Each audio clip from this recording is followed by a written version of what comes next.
Welcome everyone to our live interview and QA session, Pen Test ROI, get the most out of your pen test for your business. Here with me, I have Sherif Koussa. Sherif Koussa is the founder of Software Secured, an application security focused service provider that aims to educate and partner with development teams to help develop more secure code.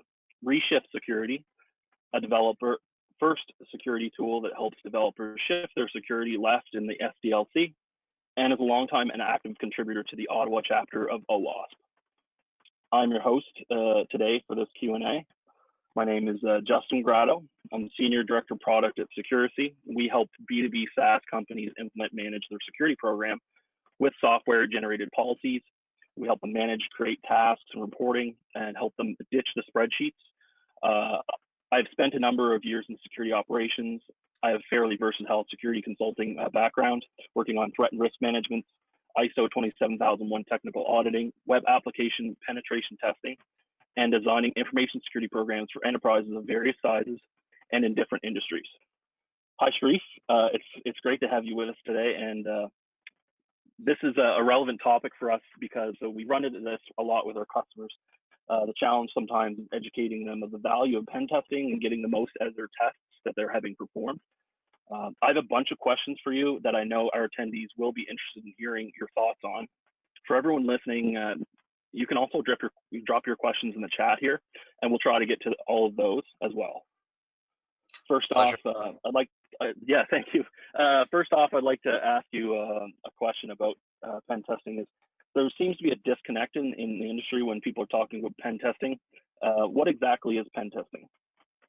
Right, that's a very good question. So you might have heard before getting into what pen testing is, there's a few terms that you might hear floating around, right? So there is vulnerability scanning, there is pen testing, there is tool-assisted pen testing, there's security testing, there's security assessment, right? Those terms are used interchangeably to describe basically the process of testing an application from a security standpoint to test the resiliency of the security controls in that application, right? So I'm not sure if that answers your question, but it's basically all of them describes that process of going through the security controls, authentication, authorization, business logic, etc., to ensure that there is some sort of resiliency in those controls. I noticed you mentioned vulnerability scanning and pen testing in the same sentence. Can you tell us a little bit difference between those and really what you're getting at value, with pen testing as opposed to vulnerability scanning?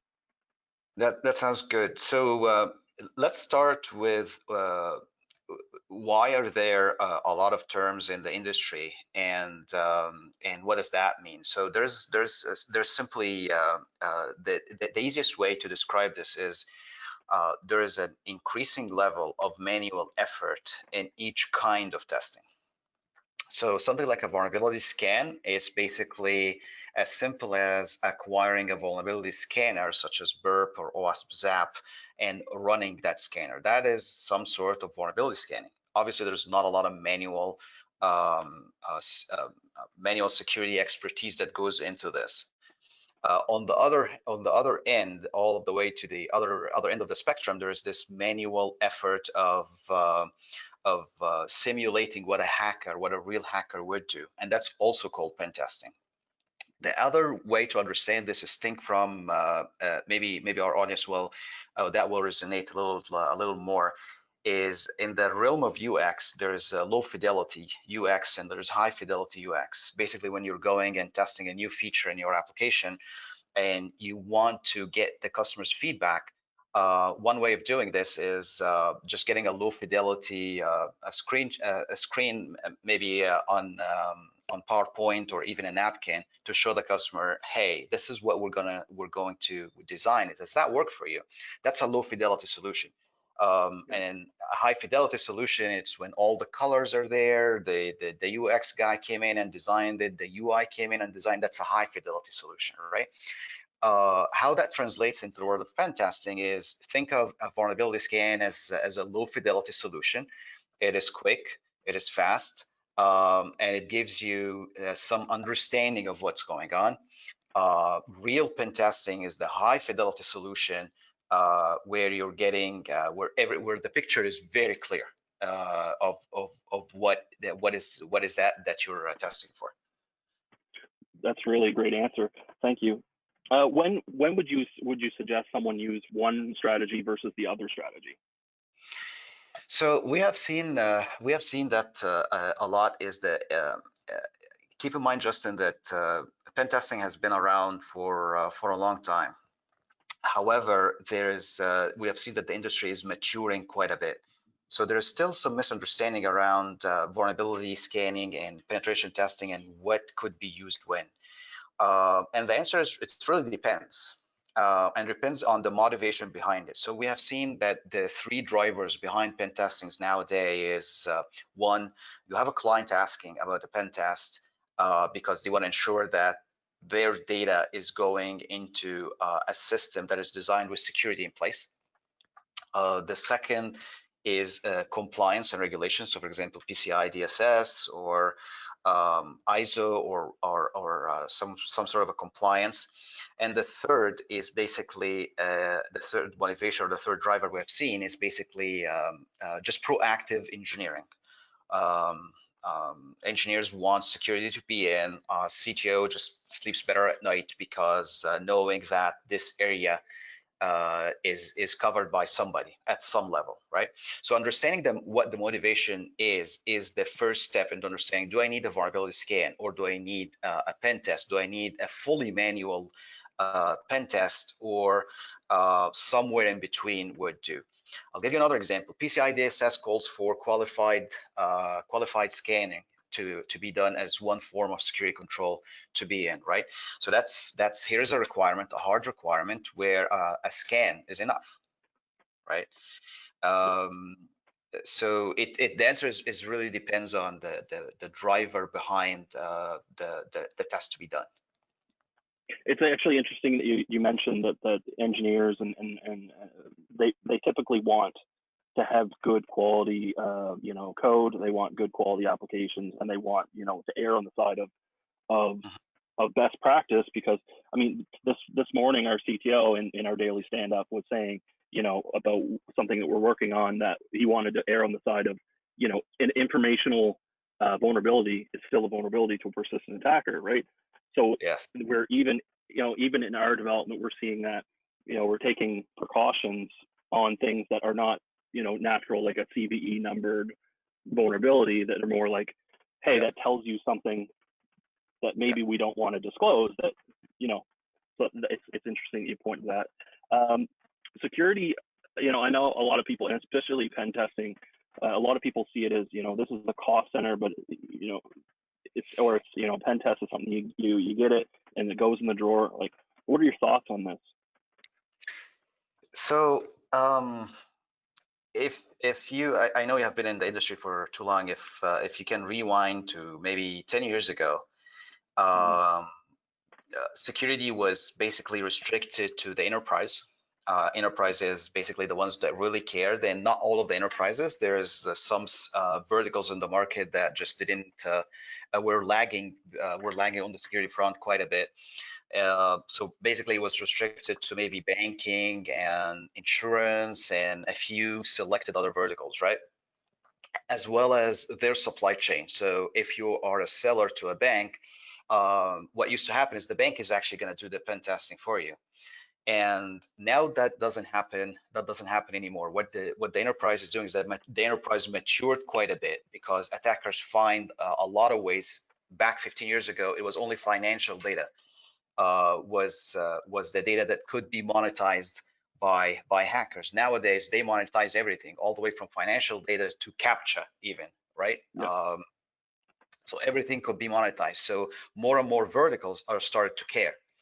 And with the growth of SaaS and the startup scene and whatnot, the enterprise has a lot of supply chain, and they cannot do that anymore. So they started pushing back on the smaller vendors to do their own due diligence and prove that they're actually doing their due diligence as far as security goes. Yeah. So that leads us to basically understanding. Okay, so now I'm a small vendor, and I'm a small vendor, and I need to do my my due diligence as far as security goes. So it used to be as a cost center, which as well, this is a checkbox. I have to do it in order for me to be able to do business, and that was the case. And then keep in mind that the security maturity keeps going up, keeps going up. So basically back then you cannot really do, you have to show me that you're doing a pen test before you would be able to do business with me. Now we're getting into a place where I have to see the manner of how you're doing security in order for me to do business with you. So right, so this is the first place where it is kind of a business enabler. Before it was, hey, check this box in order for us to talk. Now, the manner of how you, it's kind of like more of a way of doing, but it's kind of like how you're doing customer support, how you're doing customer success, how you're doing accounting, how you're doing those verticals in a business. Security is one of those. How are you doing that? So that's, it became more from a cost center into a business enabler. So that's one aspect that we have seen. That is transforming from more of a security center into more of a profit center. The other aspect is that we have seen is sometimes in a B2B setting, uh, the prices are, or basically the business model allows for self-serve. Sometimes if it's a few $100s per month or even a few $1,000s per month, it allows for a self-service model. So imagine a buyer for an enterprise who's going to search for, I don't know, a CRM tool. And there's a lot of them out there. So what we're seeing happening is usually there's a committee that goes out to look at the options. Maybe there are 10 options. Out of the committee, there's probably a security guy, and they will not talk to a person, at least not for the whole 10. Maybe they're going to shortlist them, and now they talk to the 3, but how will they shortlist them? And security becomes part of it. And they all what they have to work with is the security page on that CRM solution. So if the security page is not saying the things that they want to hear, if they're not saying it in a manner that is proper. So for example, we're working with a client that I'll give you an example. Working with a client, they have a security page. The security page is okay, but one of the things that they're saying on the security page is we encrypt passwords, right? For a non-educated buyer, yeah, good. That sounds good. For an educated buyer, that's a problem, right? Because this means that the passwords could be decrypted, right? Yep. So having a proper security image for the company could again help as a business enabler. Yeah, that's quite interesting, actually. Do you have any examples of companies that you work with, personally, that you've seen a return on investment in their security efforts, in their security investment? Yeah, so I'll give you a few examples actually. So there is this one company that it's a software development house, and a few years ago they decided to focus on healthcare as kind of like a niche vertical market that they just found success in, and they decided to kind of like narrow their business focus on. And security is obviously part of that, but as in a business model for a software development house, they cannot really hire a lot of what's called like non-billable resources, right? Which is application security or security in general would be the case for this. So what they did is pretty smart. So they brought us actually to do a round of training, and what that did is it helped them create a small culture of security. Out of that, a few security kind of like champions started to emerge among them, and then they took that those champions and put them together in what they called a security center of excellence. And now that security center of excellence acted as the internal voice for security on how the company should navigate security within the healthcare, right? So that was a very small solution for them, that did not affect their bottom line. So that's one example. Another example is you know that Software Security does penetration testing as a service, which is a continuous solution to do continuous manual penetration testing against a SaaS application. So we heard multiple times is that hey, our clients, we see when we have a new lead and we give them an updated certificate. Back to my point around the manner of how you show that you're doing your security due diligence. It is one thing when you show them, hey, our pen test is 2 years old, versus, hey, our pen test, we just done one last month or 2 months ago, right? So that's an ROI right there. And my favorite example is this company that we're helping, and they have a desktop product. And this desktop product is basically in the security space, privacy and security space. And basically one of their clients approached them to implement a feature. And basically this feature is an interface where the client would extend the interface and kind of like extend help them extend the functionality of my client's product, right? So all what the feature is doing is just basically an interface that let them extend. Think about it as a plugin, right? Yep. Right.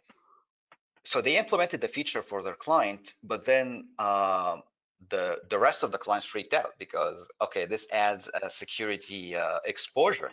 What's going on? So they came back to us and said, okay, what do we do? So we understood what the feature is. We did threat modeling, and like just for the sake of the conversation, let's say that we came with 10 scenarios that this feature could be exploited. And after doing threat modeling properly, we figured out that, hey, you know what? 8 out of those 10 don't really matter. Why? Because the attacker needs to be an admin on the machine. And if the attacker is an admin on the machine, game over.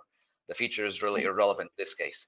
And for the other two, right, we gave them directions into how to mitigate the risk for the remaining two. Sometimes it's just documentation on how the solution should be configured.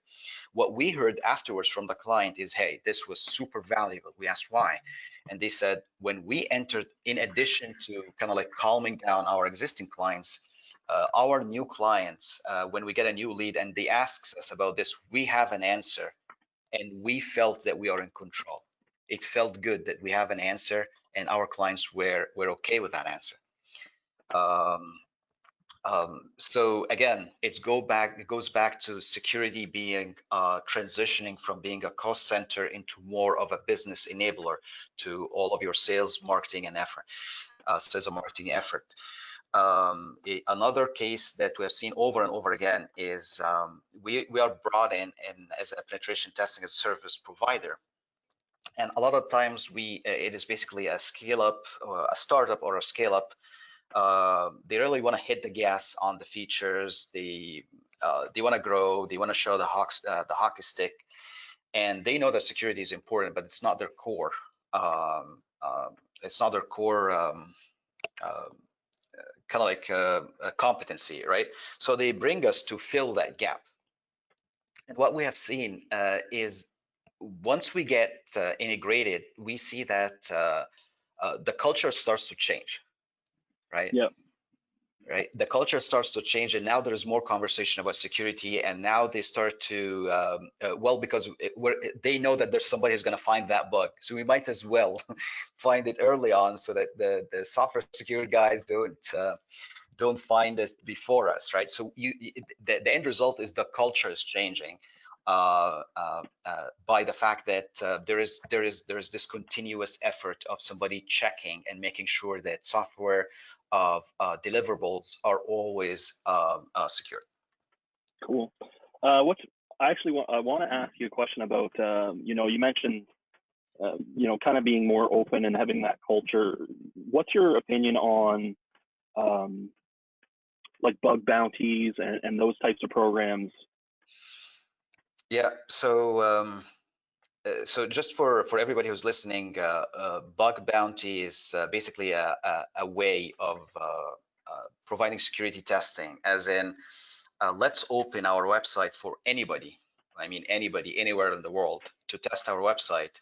But when you find a bug, I'm going to give you a bounty for that bug, and I'm going to specify the rules. So maybe you cannot do this kind of bugs. Maybe you can, sorry, these kind of attacks. You can only do these kind of attacks. Don't do denial of service. And for this kind of bug, I'm going to give you $500, and for this kind of bug, I'm going to give you $50, etc. That's the bug bounty. And it started when the big guys, I can't remember exactly which company started doing that. It might have been Google or PayPal. I cannot remember, but one of the big guys. Let's assume it's Google. I don't remember exactly who started it, but let's assume it's Google. Google have a lot of products. Their attack surface is massive, and in order to get to the next level of security, they already have their security engineering. They already have done static code analysis, dynamic analysis, internal penetration testing. They have done it all, but the attack surface is massive, and their teams are moving very, very quickly. So, in order to get to the next level of security, it makes a lot of sense for them to open up to the public, and now they change the unit economics of their security to basically pay per bug, instead of having to hire extra bodies, basically. So uh, I just wanted to mention this kind of like introduction, so that if anybody doesn't know what bug bounty is, now you do. So bug bounty makes a lot of sense if you have a lot of attack surface, right? In a B2C mostly environment. Sometimes it's used for B2B, but B2C boils back to the point that that attack surface is massive. So for example, Google, it's already used everywhere. It's already accessed everywhere, right? So bug bounty makes a lot of sense when you have done all of your all of the first steps first. We have done penetration testing, you've done static code analysis, you integrate security into the pipeline. Otherwise, it becomes very, very expensive. The other part of this is that recently the bug bounty providers changed their model from a per bug perspective. So like around 2-3 years ago, they did that, and it used to be, hey, put your bug bounty rules out there, and we're just going to send it to our crowdsourced talent, and you don't pay unless somebody finds something. And recently, around 2 years ago, they changed that model, and now there's an entry fee. All the big guys like Bugcrowd and HackerOne, there's an entry fee where you cannot be part of that system without that entry fee. So it changed the model a little bit to be closer to regular pen test. The only difference is the pen test is now being done by crowdsourcing. Yep. Right. Yep. I'm not sure if that answers I think that's yeah, I think that's a bit more of like they're trying to monetize the community of dedicated people that want to do crowdsourced bug find. Yeah. I have another question. Go ahead, sir. No, go ahead if you have additional point to make. I mean, one of the things that Bugcrowd definitely added something that was missing is how do I have a huge attack surface. In order for me to get the last 20% of my security, I need to triple my security budget, and that doesn't make a lot of sense. So it filled that gap. The problem with the bug bounty model is, if you look at the core of the security problem, the core of the security problem is two things. One, developers were not trained to write secure code. It is not really within their mandate. And the other side of the coin is there's not enough security talent out there. There's just not enough. Schools and the system is just not producing enough security people to fill the gap. So what happened is the bug bounty market started, and a bunch of companies, Synac, Bugcrowd, HackerOne, and a bunch of other companies popped up. And we still didn't fix the main problem, which is basically we do not have enough security talent. So what ended to happen is that there is bug hunters, but there's a few of them that are really, really good. And there's a whole lot of them that are still getting into the market. They're still training. So what ended up happening is a lot of unverified bugs being posted that business owners and SaaS companies are saying, well, this is not an issue. This is not an issue. And on the other side, a lot of the SaaS companies would get really good bugs, but they're not paying enough for the bug hunters to be worthwhile for them. So both of these problems led to the change recently in the bug bounty war. Yeah. Alternatively, I actually have a point to make on that too. Is I've been on the other side of it where I was, working in a security operations center, and I was receiving responsible disclosure.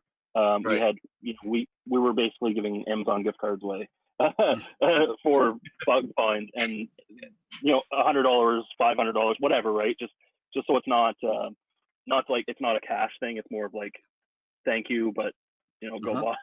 What are you gonna do with an Amazon? Like, right? Yeah. I've seen that, and you get maybe 10 a day, and to actually validate that and go and look through and say, is this proof of concept where they're actually showing me valid? That in itself with a security team is a daunting task, especially if they have other duties on top of that, like on top of responsible disclosure and keeping up to that and validating bug finds. It adds overhead. It adds overhead, right? Yeah. A lot of times it wouldn't even be, valid. It wouldn't be a valid really. So it's almost wasting your time to investigate it. And there's more things that you could be investigating. How do you find that, like, we're talking with B2B SaaS companies. How do you think that a B2B SaaS company is going to maximize and optimize the kind of their security spend and the return on investment from that security spend, particularly on pen tests? That's the topic. Right. So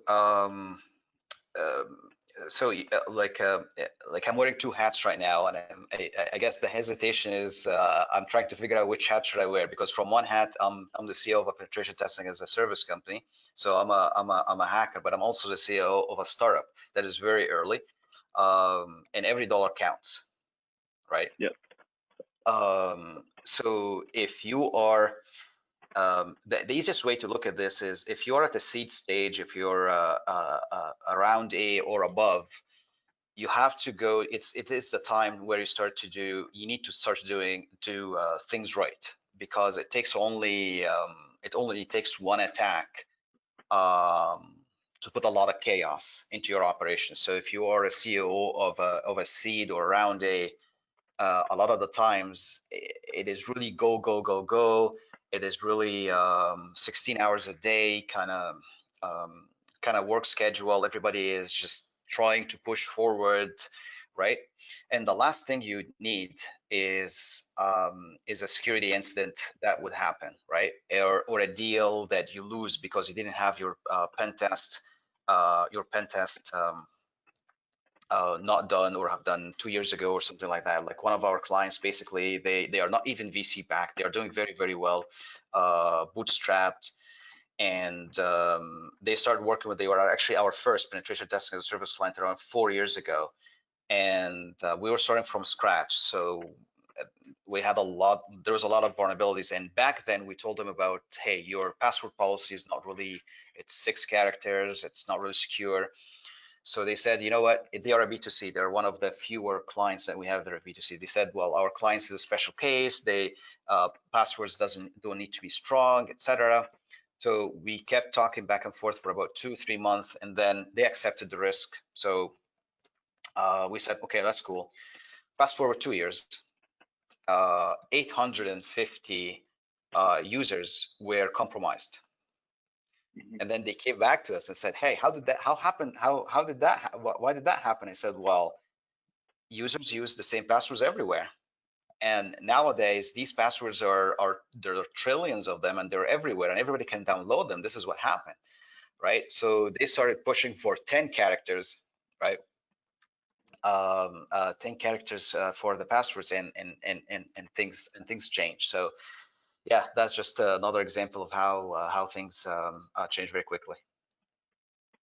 It's interesting that you said that. With password managers, that if you use a password manager, one of the common functionalities is that it'll pick out your duplicates, the things that you're reusing, passwords you're reusing, and going, that's bad. Don't reuse passwords. We give you an easy way to generate them, to use them, to change new ones. I hate when I see reuse passwords. Can you just easily generate one and manage them through a password manager? Absolutely. But back to your question regarding what should a startup or a scale-up do. If you are like, it really depends, but if you're basically 5 people, pre-seed, there's a lot of things you can do to prep yourself for when you are a seed stage or when you have a big client. So for example, running something like Zap, which is free, which is basically can take one of your engineers or your CTO a couple of hours to set up and run and interpret the results and whatnot. There's a lot of resources on OWASP that you can use absolutely for free. So what I'm trying to say is when you're a seed or round A, this is the time when you really need to take security seriously, but you do not have to just forget about it altogether until you're there. It makes the job much, much harder. So there's a lot of free resources that you can utilize internally until you get into that size. But what should typically be included in a pen test report? Like, what are you looking at to kind of maximize the value of that report? Right. So there are a few things actually. So one of the things is who is the consumer of that report? Who's the target audience? And usually there are 3. There is within our clients, there is the developer who's actually going to fix those issues, and there's the management who wants to know what's going on, how bad is it? And then the third target audience is our client's client, right? Most of the time, our clients require pen tests so that they show their clients that they're doing their due diligence. So at least what we do, there's a lot of formats for reports out there, but what we used to do is we provide that executive summary that targets our clients' management so they understand from a big picture what is going on. And then we go into details basically where we target the engineers to tell them exactly what the issue is, because they need to understand 3 things. They need to understand what is this, especially if this is their first pen test. They get XXE, for example, XML external entity injection. What is this? I don't know what that is. So we need to explain what is this. We need to explain in your particular scenario, why is that a problem? And then we need to explain how would you retest it? How would you reproduce it? Because one of the things that drives engineers crazy or developers crazy when you send them a bug and they do not know how to reproduce them.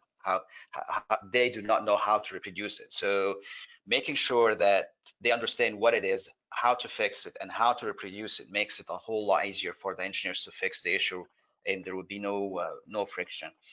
And then basically our clients, basically we issue a different document that is external facing. And the idea here is you want to show, you as a SaaS-based company, you want to show your clients that you're doing your due diligence without exposing too much, unless they ask. Obviously, you need to be transparent, right? But do not invite a conversation that might be immature, right? So that's why we issue that certificate to serve that purpose. Fantastic. We actually got a question from one of the attendees. I'd like to ask is what is a typical starting cost for a test, and what factors influence the cost? That's a great question. So again, it depends on whether you're getting a vulnerability scan or a pen test. We have seen penetration tests that from as low as a few $1,000s all the way to $100,000 for a pen test. So the spectrum is very wide. The factors that goes into this is the amount of effort that is being put into it. Right, that's the measure. So if it's a single page application, 3 months old, that's obviously going to be very on the cheaper end of the spectrum. If it is a 15 years old application with a huge attack surface, it's going to be on the higher end of the application. It also depends on the amount of testing that goes into this. But from our perspective, at least, we see a lot of clients are clustering around, I don't know. It's very hard to say because there is really a big range. It's really a big range, but that's basically the items that goes into a pen test that decides the cost of a pen test. Right, and there's the amount of time and resources that goes into it as well. And then, like, you know, you mentioned earlier, is there's like threat modeling and these types of things, planning components, the preparation essentially for it that goes into it. It can be very time consuming, and it requires like maybe more than one senior you know, penetration tester, like experienced professional working on it as well. So these are factors I've seen too that can increase the cost. And sometimes the application has a mobile component to it, and usually they come in two. They come in Android and iOS versions, right?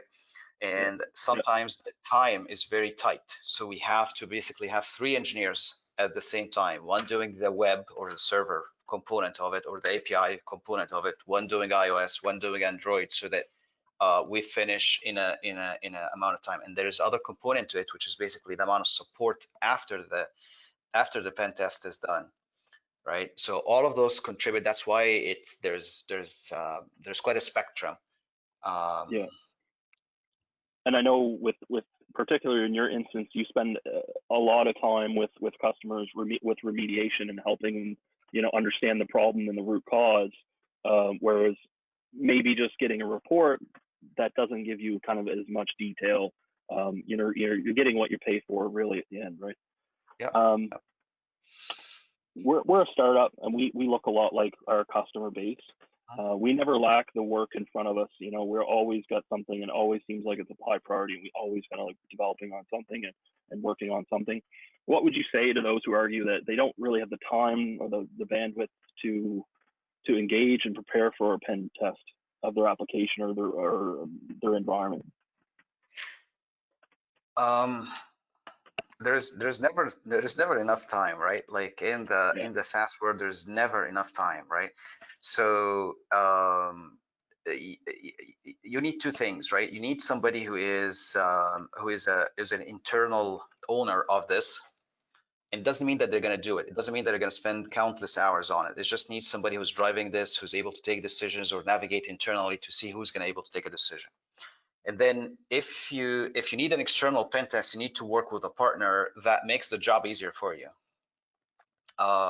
So basically, they know exactly, a lot of the SaaS companies are not security companies, so they don't know what goes into a pen test. So you need somebody that kind of like walks you, onboard you in the SaaS terms, onboard you to a pen test and tell you this is what's going to happen. This is where the traffic is going to come from. If you have a SOC center, you need to tell them so that basically not all the alarms will go off once we start doing a pen test. If we're testing on a UAT and you have other clients on the UAT environment, you need to be aware of that. Are you going to put some, or is any other testers testing on that environment, right? So you need to work with somebody who's actually going to help you and save you time versus somebody who's actually needs a lot of time from you to complete that activity, right? Yeah. Plus that internal owner of that activity. Yeah. Perfect. I would like to open the floor up. Anyone has any questions? That's you know, any attendees have any questions that they you know, any range of questions. There's no wrong questions.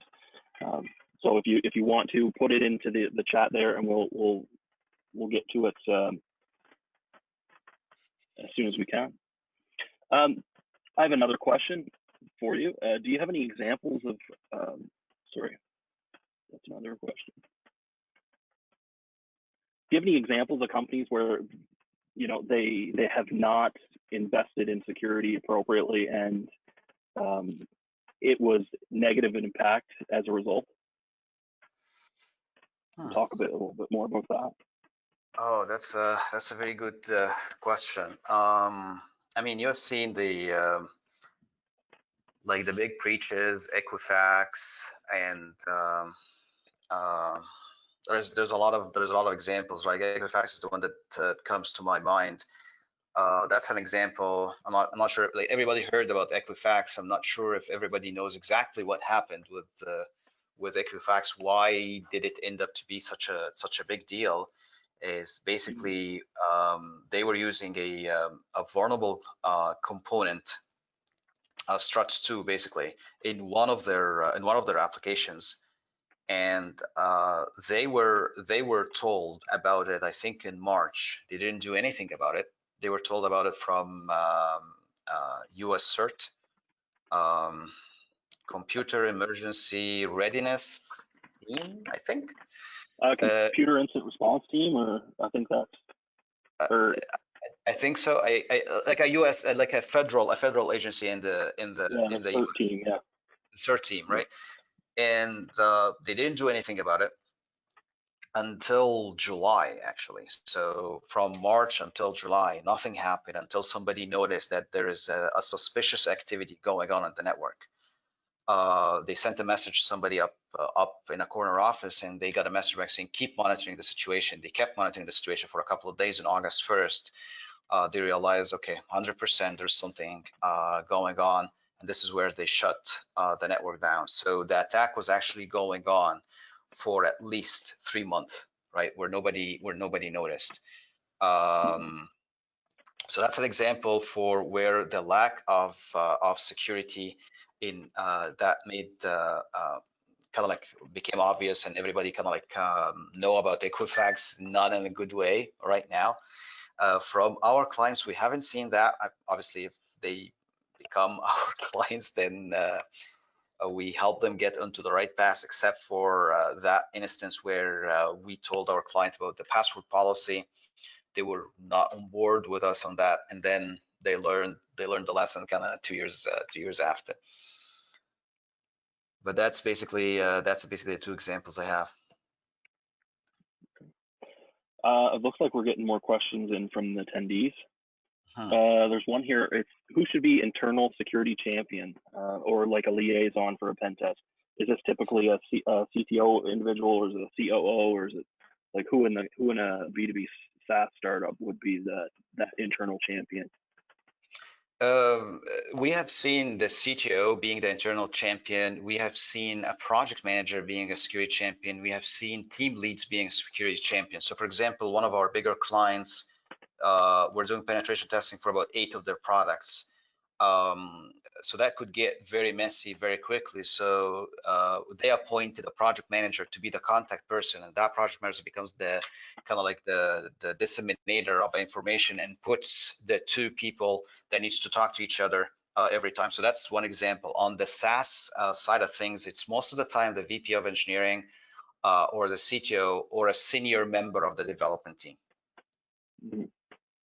No, I have seen various individuals as well, from the COO to CTO. A lot of times the CTO being like the head engineer, the head technology person in the company. They have the most I guess Yep. morally to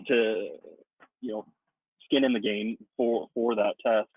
And I've seen a project, like a lead project manager, or a lead engineer, or a high level engineer being that person as well. Mhm. So it is varied, but it's interesting that you said that.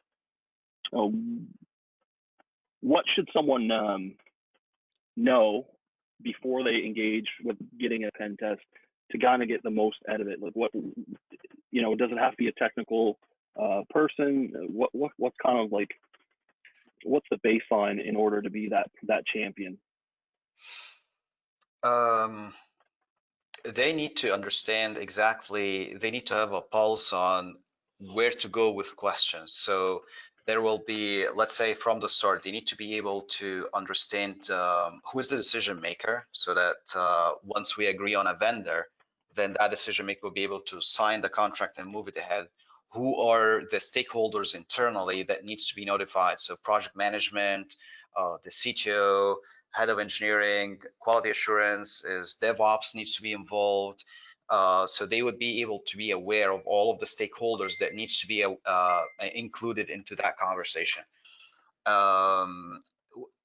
In at least in our case, most of the work is being done before the pen test starts to get everybody aligned on what's going to happen, how long it's going to take. Usually during the pen test, everything goes smoothly. We have a very mature process, and we do a lot of work on the onboarding, so the client knows exactly what's going to happen, which minimizes surprises, basically. And then work starts again after we're done, where we need to get everybody back again. Some of our clients, we provide them results as we go. So we keep that communication loop going. And then the work starts on again after they're done, where we want to make sure that they understand exactly what the issue is. Here, if they have any objections on any of the findings that we got, and then we help them prioritize the work and engage in a retesting if it makes sense, right? So somebody who is well positioned to understand all of those moving parts, and basically makes the kind of like the gluing happen between all of the stakeholders within the organization. I had an instance where a lack of kind of a single point of contact, it was kind of shuffled between one person to the next. It resulted in actually the pen test starting, and then they going, hey, wait, don't start, when someone else said to start. That was supposed to be the person who was on the ball, but there was a miscommunication, and they wanted to wait until a new feature, a new product was released, and that was a couple week wait, or it was a number of week wait.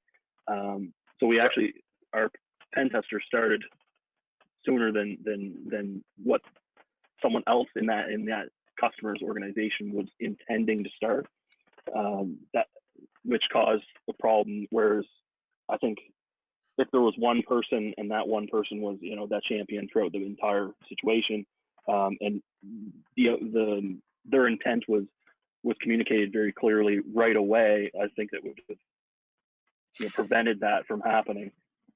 Yeah, having a single point of contact is very, very essential for a pen test, so that again, to avoid a situation like this, and to make sure that everything goes smoothly, so that we can get to the end result as fast as possible.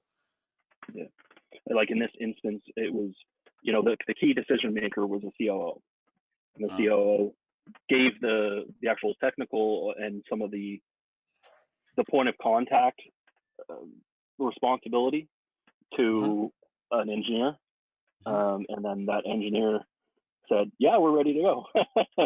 and then the COO came back and was like, no, we're not ready. And then I was like, he said we're ready to go from an engineering perspective, from his own point of view, but he didn't have that business stakeholder, who else stakeholders, who else needs to be okay on this thing. So are there any common vulnerabilities that companies are particularly should look out for right now, and things that can be checked even before getting a pen test, like even before making that commitment? Yeah, one of the easiest things to do is go through WASP Top 10. WASP Top 10 is basically this list of 10 vulnerabilities that are most prevalent in today's application. If even sometimes I tell companies, if you WASP Top 10 too much, start with WASP Top 5. So that's a good place to start from. Even having a quick 1 hour lunch and learn among the software development team to, hey, by the way, this is a WASP Top 10. If we really want to own our space, if you're in a CRM, if you are a healthcare solution, whatever, if you want to own your space, you will come across that over and over and over again. So the earlier they start to get familiarize yourself with it, the better. Maybe you're not going to close all of the vulnerabilities in the source code, and that's okay. But the security is not a one-shot. Security is not transactional. Security is an evolving culture that you have to start from somewhere, and you have to keep improving at it. That's where the industry has been making mistakes, is that security was a box. Check that box before going to production and we're good to go. And that never Yeah. worked. Right? Set it and forget it. Yeah, set it and forget it. That never works, right? If someone doesn't have internal buy-in to get a pen test or get some funding or resources for security to to make these crucial changes in maybe in their application or investments, how can we push that initiative forward, get that buy-in from senior management or a key decision maker? What really convinces decision makers to buy in and make that investment? So so security, what I found is security falls within a technical realm, right? And it falls within a probability. What does that mean is, hey, if we didn't do a pen test, to find our vulnerabilities, we can get breached. And then people start thinking about insurance, as in, okay, I mean, what is the probability I'm going to get into an accident? That's not going to happen to me. They get into a place where this is not going to happen to me, or we haven't seen a breach before. How can I justify that cost, right? And I found that the key to talk to senior management is basically to talk in their language, which is basically KPIs. If you don't do this, this is what's going to happen. Here is an example, right? So there are several ways you can prove ROI on security in general, and pen test is one of them. One is talk to sales and see, does the security conversation comes up, right? What does it look like? And if it doesn't come up, well, maybe there is no reason. I doubt it, but usually it does come up. That's one. Two, look at all of the breaches that's going on. How much would that cost? And there are actually studies out there that goes into how much does it cost per record. It's usually between $90 and $200, depends on what kind of record is it. Is it a healthcare record, or is it right? Multiply that by the number of records in your database, and here goes. If that happened, this is how much it's going to cost. How much is going to cost of lost productivity on your sales and your sales team? Now they have to drop talking to new leads and have to go and make sure that the old leads are okay and calm them down, etc. How much you're going to spend on legal, how much you're going to spend on engineers leaving everything that they're doing and going back and fixing vulnerabilities. So that's one aspect to talk about it. And the third aspect is engineers do a lot of things that does not necessarily translate to an immediate dollar, but translates into a future scalability and growth. So for example, you hear engineers all the time talking about, well, we have a lot of debt. We need to reform, we need to rewrite this. Why? What is the immediate ROI? Maybe there isn't, but the immediate ROI is that in the future, we're not going to be able to scale from $1 million to $10 million. We cannot, our system right now cannot serve that many users, right? Yep. So that also falls into this, is that we're accumulating a lot of security debt. It's going to become really hard for us. The last angle is security is being taken very, very seriously right now in mergers and acquisitions. So if your company is being acquired by a bigger company, it is going to go through a security audit, right? And that's and if it doesn't check out, it might that acquisition might not happen, or it might be discounted. It depends, right? So there's multiple factors that you just have to know how to talk to the senior management in terms that they can get on board with. Another point too is not only the mergers and acquisitions, but VCs, right? To Yes. get funding and additional funding, you have to check all those boxes. You have to be doing the right things, and you have to look attractive, because VCs are just as risk averse as maybe like someone who's going to be purchasing and like acquiring or merging with your company, right? Like, and we see that a lot. Mm-hmm. Yep. So looks like this is about all the time we have for questions today. I'd like to thank everyone for joining me, including Sherif. Thank you very much for joining me. It was I always love talking to you, and I really enjoyed this. Thanks for having me. If anyone has any additional questions, feel free to throw it in the chat box, and we'll reach out later. We'll reach out directly and maybe try to answer those for you. If you want to learn more, we have a couple blog posts that I would love to ask Shannon to put in the chat there for everyone. And you can contact us here. We could set a meeting for you if you want to talk about either software secured, reshift, or security. Additionally, or this topic, any of the questions you might have about it, and maybe your own perspective, what the challenges you may have encountered with the barrier to entry being security, because we find that a lot too, is security questionnaires. It's always coming up with a lot of our customers. I help answer those questionnaires quite often, or say you can't answer this accurately and well right now, but maybe with a couple of risks, like with a couple of treatments, you could answer it better and more favorably. Because I've seen people lose deals if they haven't hit the right marks on the questionnaires, or if they haven't achieved enough with their with their security. We can talk about pen testing needs as well. Sherif, they do that service, pen testing as a service, educational, integrating with your Slack chat and working as a real partner. They do that. It's really great.